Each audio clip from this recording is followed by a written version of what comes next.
আজকাল মানুষ ফরজ রেখে ওয়াজিব নিয়ে টানাটানি শুরু করছে। কুরবানির হাটে গিয়ে দেখা গেল কিছু লোককে জিজ্ঞেস করা হলো যে, "আপনি কি আজকে ফজর নামাজটা পড়েছেন?" কন না, সরাসরি তো পড়া হয় না। মাঝে, মাঝে পড়ি, আজকে পড়ি নাই। তো ৫ ওয়াক্ত নামাজ? বলে এই না, শুক্রবারে পড়ি। অথচ পরবর্তীতে ওনাকে জিজ্ঞেস করা হলো যে, "আপনি গরু কিনছেন?" বলে, "হ্যাঁ, একটা গরু কিনলাম।" "কত?" যে বাজারে সবচেয়ে বড় গরুটা আমি কিনছি, গরুটা নিচে ৩ লাখ টাকা। আচ্ছা, ৩ লাখ টাকাতে গরু কিনছে, অথচ এই বিষয়টা কিন্তু ওয়াজিব। ওই ওয়াজিব ওয়াজিব জিনিসটা পালন করতে গিয়ে সবচেয়ে বড় গরু যেটা, সবচেয়ে সুঠাম দেহের যেটা, সবচেয়ে ভালো যেটা, সেটা কিন্তু উনি ক্ষয় করেছেন। অথচ ফরজ বিধান, এই ফরজ বিধান আদায় করা নিয়ে উনার কোনো মাথা ব্যাথা নাই। অথচ যে বিষয়গুলা পুঙ্খানুপুঙ্খানুভাবে আপনার আদায় করা উচিত ছিল, সেই বিষয়গুলো আপনি আদায় করছেন না, আর ওয়াজিব নিয়ে আপনি টানাটানি শুরু করছেন।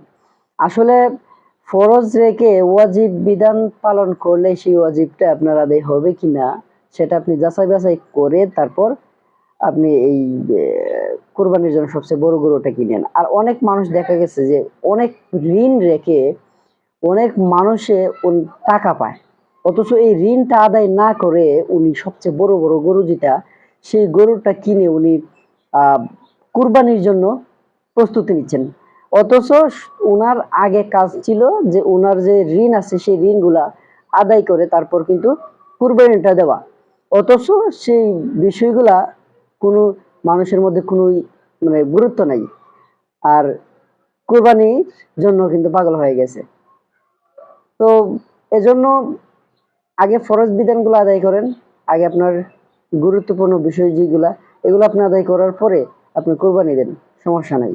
অথচ এই বিষয়গুলা কোনো খেয়াল না করে কিন্তু বা ওয়াজিব নিয়ে টানাটানি শুরু করে দেওয়া হইছে। আসলে এগুলা কিন্তু কখনো হবে না। আর এই যে এগুলা করলে হবে, হ্যাঁ, আপনার কোরবানি হবে না।